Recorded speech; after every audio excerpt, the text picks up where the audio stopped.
They say Egypt is the land of pyramids, a civilization whose depth and grandeur still astonish the world.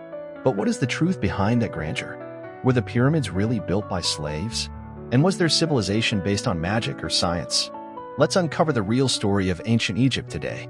The entire civilization of ancient Egypt revolved around one center, the Nile River. It wasn't just a source of water, it was a lifeline. Every year, the Nile would flood, making the desert soil fertile and allowing crops to grow. It was this blessing that made Egypt a miracle in the desert. The Egyptians created their calendar based on the Nile's flood cycle, and their economy, food, and even religion were deeply tied to this river. For centuries, we were told that pyramids were the result of slave labor. But modern research has shattered that myth. Archaeologists discovered that these magnificent structures were built by trained laborers, who were paid, lived in specially constructed worker villages, and had set working hours.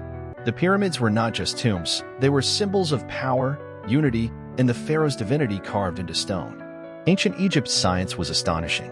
Even today, their medical texts match with some modern medicines. They used honey as an antibiotic and performed surgeries on the human body.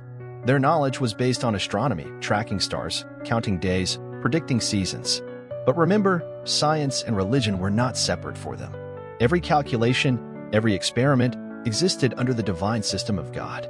In ancient Egypt, women enjoyed extraordinary rights. They could own property, go to court, run businesses, and become religious leaders. Above all, Queen Hatshepsut, a woman dressed in men's robes, rose to rule as pharaoh.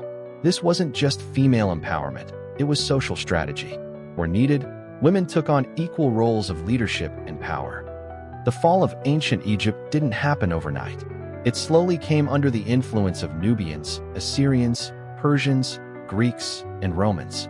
Each empire changed Egypt in its own way, but Egypt also changed them. By the time Cleopatra came to power, Egypt had become a fully Greco-Egyptian hybrid civilization. This civilization wasn't buried in the sand. It morphed into new forms with time. The story of ancient Egypt is not about magic or myth, but about human intelligence, survival, and leadership.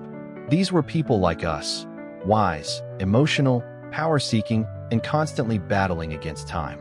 The pyramids, rituals, all were their attempt to live forever. And maybe they succeeded.